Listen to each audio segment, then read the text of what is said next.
प्यारे साथियों, आप सभी का स्वागत करता हूं अपने एमआरएस स्टडी परिवार में।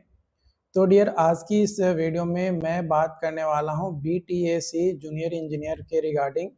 तो जैसा कि आपको पता है कि विज्ञापन संख्या 28/2025 जो कि सिविल इंजीनियरिंग का आपका वैकेंसीज निकाला गया है ना। जूनियर इंजीनियर सिविल का आपका जो है वैकेंसीज निकाला गया बीटीएसी के द्वारा।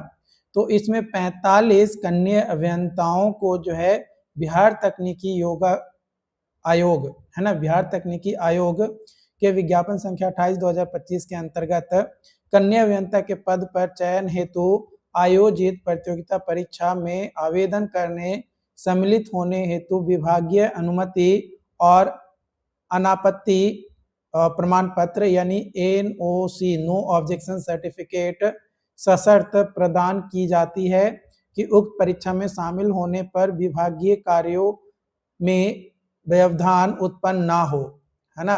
उन्हें अलाउ किया गया है, यानी ये सारे जो कैंडिडेट यहाँ पे 45 लोगों का लिस्ट दिया गया है, ये कॉन्ट्रैक्ट बेसिस पे काम कर रहे थे। कैसे? कॉन्ट्रैक्ट बेसिस पे।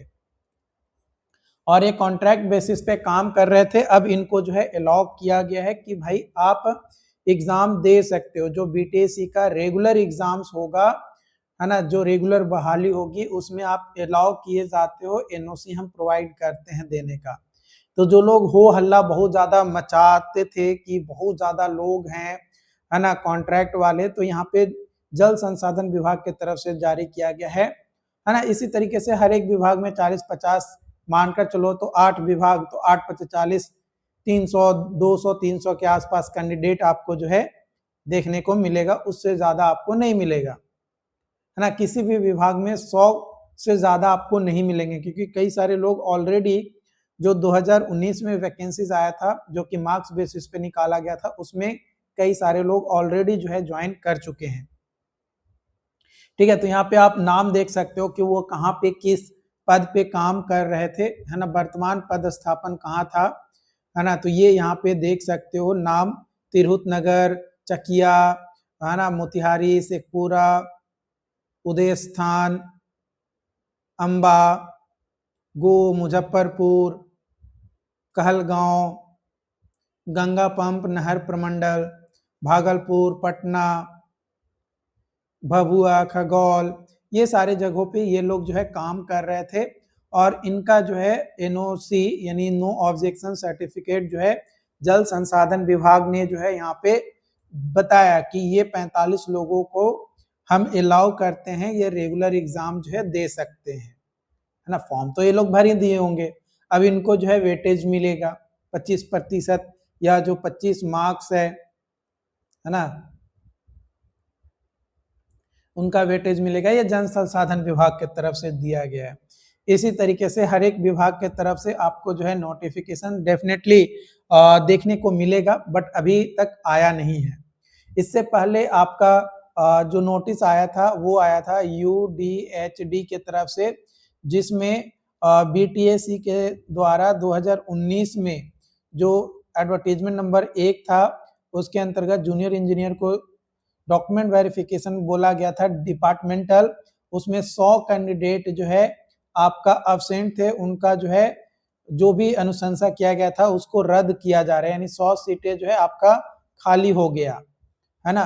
यानी अब ये 45 लोगों का अगर रेगुलर बेसिस पे सिलेक्शन होता है तो कॉन्ट्रैक्ट बेसिस पे भी 45 लोग और लिए जा सकते हैं, है ना। कॉन्ट्रैक्ट पे भी तो लिया ही जाता है ताकि काम ज्यादा हो सके, तेजी से काम हो सके, मोटिवेटेड हो, है ना। देखो, कॉन्ट्रैक्ट पे मेन रखने का पर्पस ये होता है कि उनसे दबा कर काम लिया जाए, है ना। मेन मकसद यही होता है हर जगह का, चाहे आप प्राइवेट सेक्टर में जाओ या गवर्नमेंट सेक्टर में जाओ। गवर्नमेंट सेक्टर में कॉन्ट्रैक्ट हो जाता है, कॉन्ट्रैक्ट बेसिस पे जॉब, और वही प्राइवेट सेक्टर में जाओगे तो उसको बोला जाता है ऑफ रोल और ऑन रोल, है ना। ऑफ रोल और ऑन रोल बोला जाता है, ठीक है।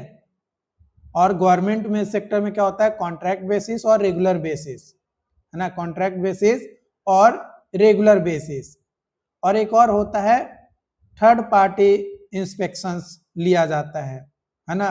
तो जो कि पीएमसी जनरली बोला जाता है, वो भी उसी तरीके से काम करता है। इसको भी दवा का निचोड़ कर काम जो है लेने के लिए यूज किया जाता है। ये जो पीएमसी या थर्ड पार्टी होता है, ये जनरली कुछ समय के लिए होता है, कुछ लिमिटेड पीरियड के लिए होता है कि 1 साल 2 साल 3 साल के लिए हमारा प्रोजेक्ट चलेगा, उतना दिन तक आप रहो। कॉन्ट्रैक्ट वालों को भी जो है एक टर्म्स एंड पीरियड दिया जाता है, और एक होता है रेगुलर, जिसमें भी टर्म्स एंड पीरियड रहते हैं, बट उसको ज्यादा दबा नहीं सकते, वो राजा की तरह जीता है। सारे काम एक ही जगह करेंगे, लेकिन जिएगा राजा के जैसा, अपने आप को दिखाएगा, अपने आप को बताएगा, शो ऑफ उसमें ज्यादा होता है ना। तो प्राइवेट सेक्टर में ध्यान रखना, रेगुलर और कॉन्ट्रैक्ट को क्या बोला जाता है, ऑफ रोल और ऑन रोल। ठीक है, प्राइवेट सेक्टर में ये चीज पॉइंट याद रखना। अगर किसी कंपनी में आपका जॉब हो रहा है तो आप इंटरव्यू दे रहे हो, तो ये पॉइंट जरूर पूछ लेना अपने एचआर से, जहां भी आप इंटरव्यू देने जा रहे हो। अगर प्राइवेट सेक्टर में जा रहे हो तो जरूर पूछना कि हमारा जो जॉब रहेगा ऑन रोल रहेगा कि ऑफ रोल रहेगा। अगर ऑफ रोल रहेगा तो आपका एक लिमिटेड पीरियड रहेगा, 1 साल 2 साल 3 साल 6 महीने।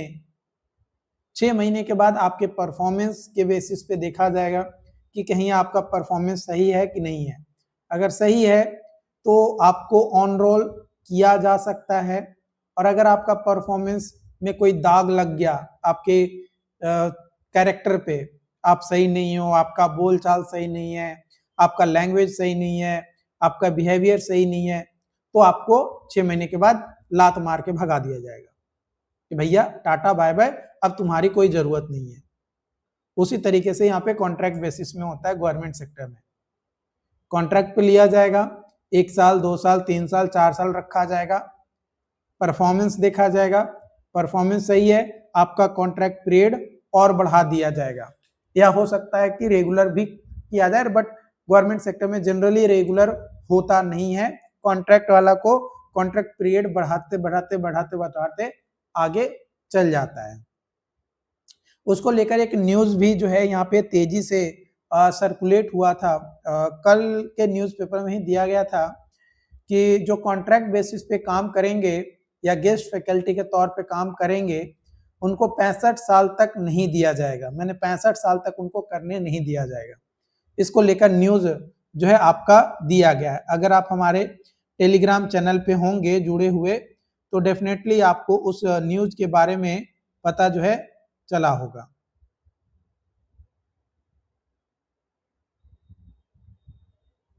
अगर आप हमारे साथ जुड़े हुए होंगे तभी ये न्यूज आपको मिलेगा।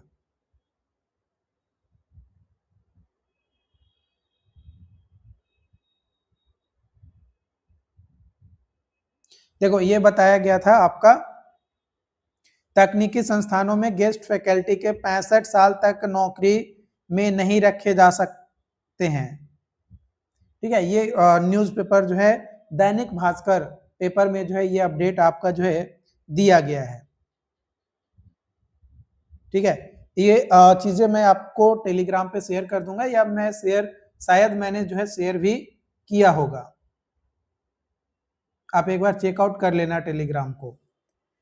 तो ये बीटीएससी को लेकर यहाँ पे एक बड़ी अपडेट निकल कर आया है, और एक बार हम वेबसाइट भी विजिट करके देख लेते हैं कि क्या कोई नोटिस वगैरह बीटीएससी को लेकर दिया गया है या फिर नहीं दिया गया है, ताकि अगर कोई नया नोटिस होगा तो वो भी एक ही वीडियोस में हम उसको कंक्लूड कर लेंगे।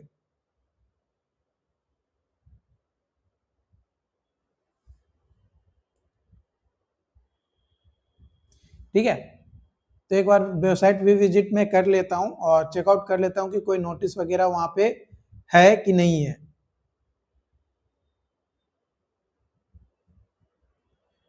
तो 16 फरवरी के बाद कोई नोटिस जो है बीटीएससी के ऑफिशियल वेबसाइट पे आपको जो है देखने को नहीं मिला है, और जो भी और नोटिस वगैरह आपके आएंगे डेफिनेटली उसके बारे में आप लोगों के साथ शेयर किया जाएगा। चैनल पे जो लोग पहली बार आए हैं, चैनल को सब्सक्राइब जरूर कर लीजिएगा। मिलते हैं नई वीडियो में नई अपडेट के साथ। Thank you so much.